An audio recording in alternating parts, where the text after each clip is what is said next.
We recommend that as a consumer, you exercise your due diligence and research all strategies recommended to you before adopting them in your own business. Please review our full disclaimer video and documents prior to viewing this video.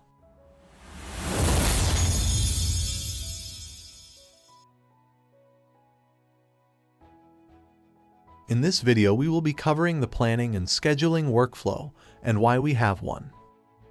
Simply put, it is to control and reduce maintenance costs by increasing productivity. Let's look at some industry numbers.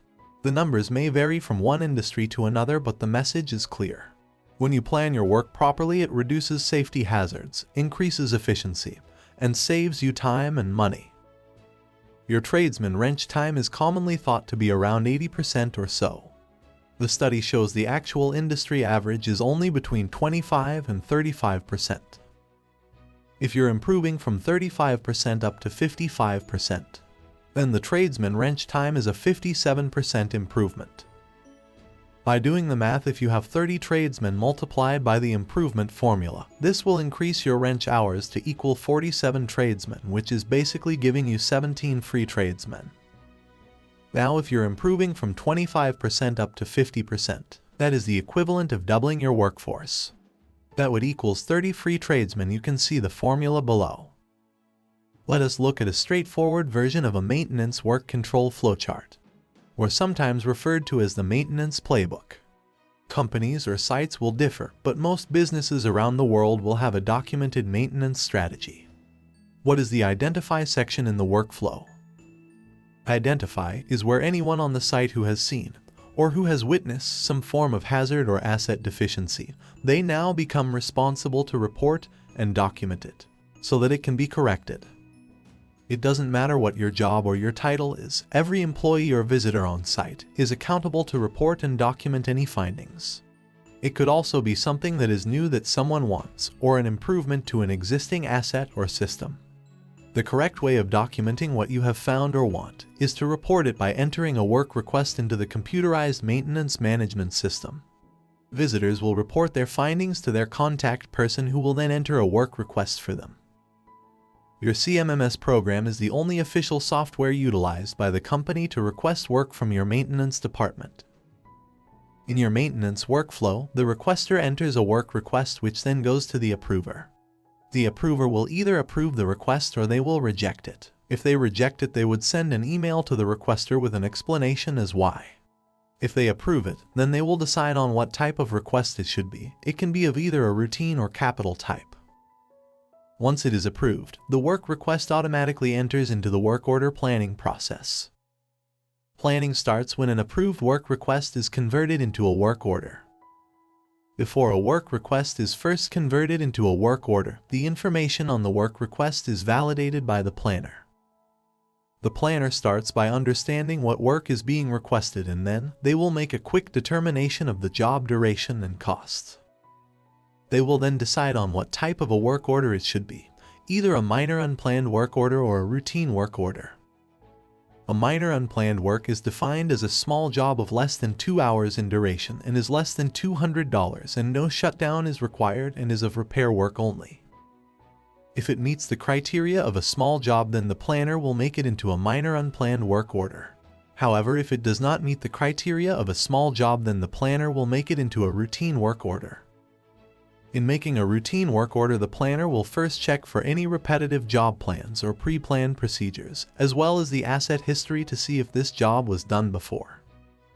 If the job was done before and if it was planned in detail before, then all the planner needs to do is copy that work order's history into a new work order. This is only a preliminary part of the planning of the work order.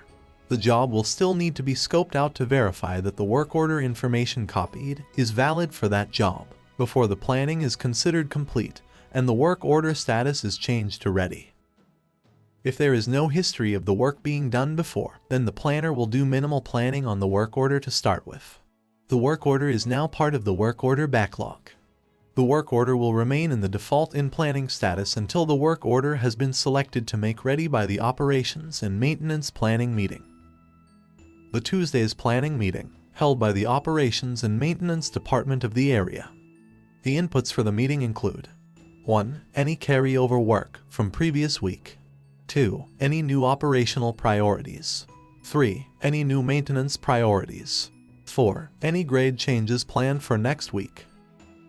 The outputs from the meeting should be: 1. A priority list of work orders for the planner to plan from the in-planning work order backlog list for the weekly work schedule.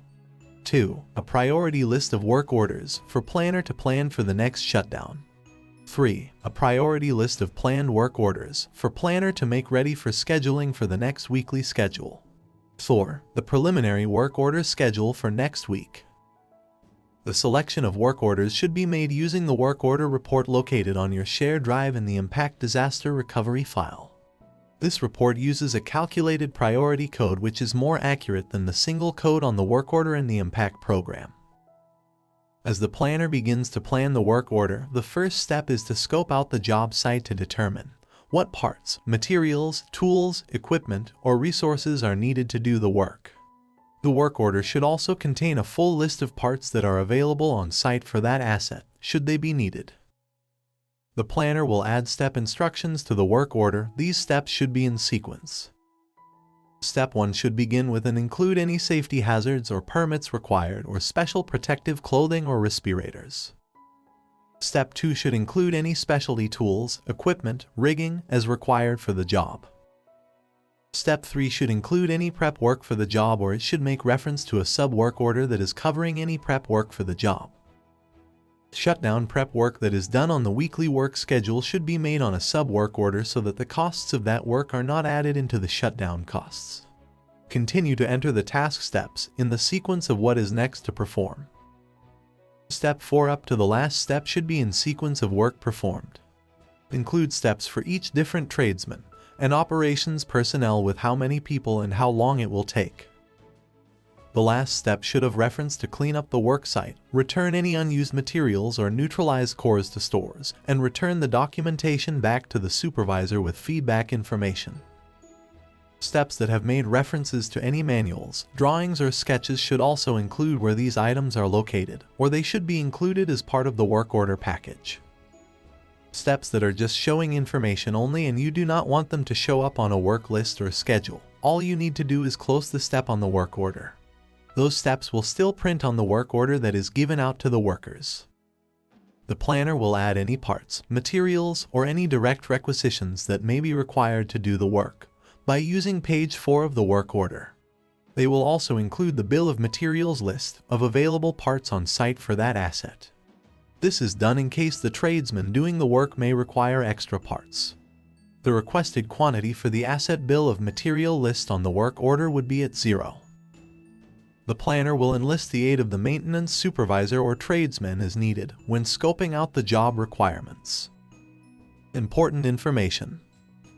Failure to use page 4 of the work order when adding parts, materials, or requisitions to the work order while it is in the planning status will result in costs being excluded from being part of the planned work order cost.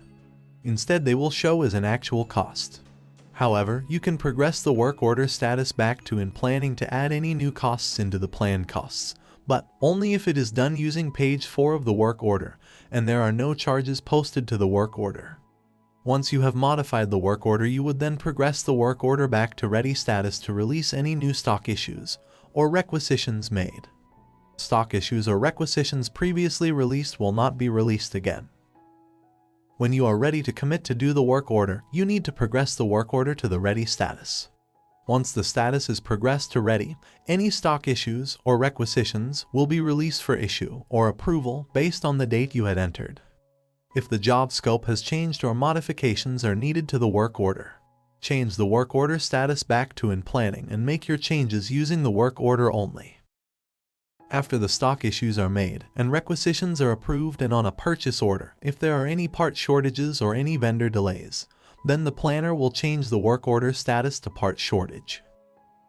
After any part shortages or requisition delays are filled, the planner will change the work order status from part shortage to ready for scheduling. The planner will then verify that all parts, materials, external resources are on site or will be on site for the required date. Thursday's scheduling meeting is held by the Operations and Maintenance Department. The planner has prepared the work order packages of ready or ready-to-schedule work orders and brings them to the meeting. The inputs for the scheduling meeting include: 1. The planner gives an update on the work orders that they have been asked to get ready, along with any associated delays, etc. 2. The planner delivers ready for scheduling work order packages to the maintenance supervisor. 3. The maintenance supervisor brings the available resource time. 4. Operations brings any grade changes and any new priorities. 5. Review of the current week's work schedule for any carryover work. 6. Operations and maintenance to verify asset availability for next week's schedule. 7. Operations and maintenance to verify selected work orders to be done for next week's schedule. The outputs from the meeting should be: 1. Next week's finalized weekly work order schedule is complete for 100% of resource time available. The 100% of resource hours should be a combination of job types, example, 80% hard jobs and 20% soft jobs that can be left undone to handle any breakdowns. Next, the maintenance supervisor will schedule the work order steps for the next weekly schedule. The maintenance supervisor meets daily with operations to select and coordinate what jobs will be done from the schedule. The maintenance supervisor then assigns resources to that job. The maintenance supervisor gives to and reviews with the resources assigned to the job the work order package prepared by the planner. The tradesmen will review the work order package, and if they have any questions, they will consult with their supervisor about them before starting the job. Next, they will acquire the necessary tools and parts for the job and proceed to the job site. They will meet with operations to verify any lockouts and accept custody of the asset. The tradesmen will verify safe practices and then execute the work plan. After the work has been executed, the tradesmen will then clean up the work area, dispose of waste materials following company procedures, make safe any contaminated materials, or rebuild cores before returning them. Next, they will remove locks and return custody of asset back to operations. Operations will then verify when possible the repair work was completed successfully. Next, the tradesmen will return any unused materials to stores and tools back to tool crib. The tradesmen will then write any comments or feedback information on the work order before returning the work order back to their supervisor. When the supervisor receives the work order package back from the tradesmen, they will review their comments, and then they will close the work order steps completed in the CMMS program and post workers' time to the timesheet. If the work order is complete, the supervisor will change the work order status to work complete and return work order package to the planner for closure. The planner receives from the supervisor the completed work order packages for closure. They will review any feedback information from the tradesmen and updates the work procedures if required. They will consult engineering if rework is required. They then proceed to close the work order if possible. The planner will create a new sub-work order for any follow-up or any rework that may be required. This brings us to the end of weekly planning and scheduling in the workflow control process. Thank you for watching. If you liked our videos, please subscribe and give us a thumbs up.